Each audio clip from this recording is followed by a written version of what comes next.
99X, it's Barnes and Leslie, back from vacation. We are the Morning X, and 99X is bringing the ultimate original summer festival back. Big day out, if you haven't heard. That returns Saturday, June 7th at the Ville Amphitheater in Fayetteville. Better Than Ezra, lit, and we do have some more we haven't announced yet. We're holding back a little bit. All this week, listen for your chance to score free tickets around the corner to get you into Big Day Out with 99X. Right now, Celebrity Sleaze with Leslie Fram. I think a lot of people were surprised, Barnes, that they actually finished the movie Rust. I was. That is, of course, where Helena Hutchins was killed. But it is in theaters on May the 2nd. Now, if you don't know what the premise of the movie is, because all people talk about is Alec Baldwin, what happened to Helena. A 13-year-old boy left to fend for himself and his younger brother following the death of their parents in 1880s Wyoming is taken on a journey to Old Mexico by his long-estranged grandfather after he's sentenced to hang for the accidental killing of a local rancher. I mean, it's the actual theme, an accidental killing. I did not know that. Yeah, with a U.S. Marshal and a vicious bounty hunter in pursuit. Before we talk about what everyone's saying about this movie and the reviews, let's watch the trailer. The only order that exists in this world is the order we impose. If a man loses sight of that, he's got nothing. God bless the wicked. They continue to pay my bills. Some things in this life you can't get back, I reckon. Heaven ain't waiting on neither one of us. I have no interest in watching that movie, but the documentary is pretty cool to see what was happening. The documentary's great. It's called Last Take, Rust and the Story of Helena, and it's on Hulu. But, her husband and family really wanted her work to be out there. So I understand why they finished the movie, but it's the criticism about Alec Baldwin. Listen to some of this. Alec Baldwin under fire over the new Rust trailer. Looks like a student film. Really? Here's another one. Rust under fire. Guns don't kill people. Alec Baldwin kills people. Yikes. I mean, it's pretty brutal. No sympathy for Alec Baldwin.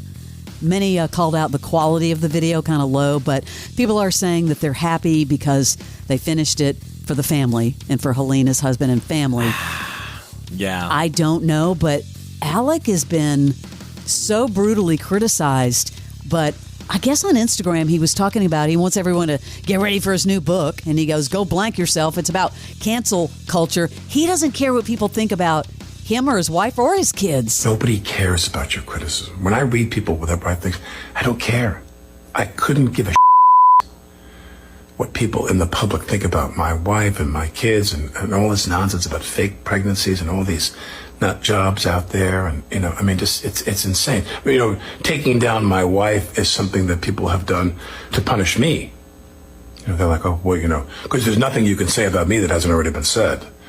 And I say that with a degree of humility. I've certainly put myself in some positions that have been problematic and suffer the consequences. But I guess now people's thing is like, well, let's kill his wife to punish him. He doesn't do himself any favors. When he opens his mouth, it's really not helping anything. Yeah, he, I think, made some bad decisions in the beginning when this whole, the shooting happened, and he didn't want to take any responsibility for it. And I think that rubbed a lot of people the wrong way. I did not realize that his brother Daniel lives in Atlanta. I didn't either. I just saw there was some lawsuit where Daniel was in some movie that was filmed here, and he's suing the producers or whoever, the funding or whatever, and lists him as being an Atlanta resident. I thought that was interesting. I didn't know that. I have mixed feelings about whether to watch the movie or not, Rust.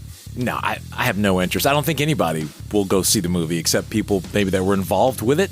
This headline, very disturbing. Gene Hackman and Betsy Arakawa's bodies still not claimed. Some people say, well, that's not unusual. But if you remember in the will, they left everything to just one of the kids, one of the daughters. But yikes. Don't you find that a little strange? That is weird. They're just still were they cremated and they're just sitting there? Yeah, it's just like officials tell us it's not unusual for bodies to remain unclaimed for a month after dying. But it's unclear why their bodies remain unclaimed. Speaking of that, here's the most random left turn ever. I saw a fun fact that the guy who created Pringles was buried in a Pringles can. His ashes. Well, it's kind of creative if you think about it. It is creative. Is that another topic? You made me think of that. What bag would you be? Some unusual places where your cremation, yes. I'd be in the yellow M&M bag. You would? See, I knew you were going to. The peanut M&M with the zipper top. I don't need to be falling out. Could be a topic for another time. Hey, listen, while we were gone, a lot of stuff was happening. I don't know if you saw this or not, but Dave Grohl's wife has made a decision about their marriage after the infidelity scandal. Jordan has forgiven Dave and is trying to move on. No. She is still completely devastated by the situation, but she is standing by his side. How many rock stars have received the speech of one more time, and that's it, and I'm taking you for everything you've got? A lot of people are saying she did it for the family because, they have kids, and I do understand that. But how hard is that? Yeah, well, that's what the girls walking near Dave Grohl say because he can't control it. It's unbelievable. Leslie did not catch that. If you're listening at home, yeah, I'm sure you did. I did. No, you did not. Carry on. Say it again one more time. No. Go listen to the podcast later when it comes on. Oh, thanks a lot. You're making me listen to my own Sleaze on the podcast to discover what was said. Got to get a listen somehow. Yeah. Hey, on Good Morning America, I don't know if you like Logan and Jake Paul. I do. Some people love them. Other people are like, enough already. But they're really being candid, and they're saying, being liked is universally not realistic. But do you have the trailer for their show? Is that what you're talking about? Yeah, they're talking about how, being universally liked is not realistic. Look, we're polarizing, man. It's either I'm rocking with those guys, I see the hustle, I respect it, or you could bleep it. Screw them. There's not really any in between.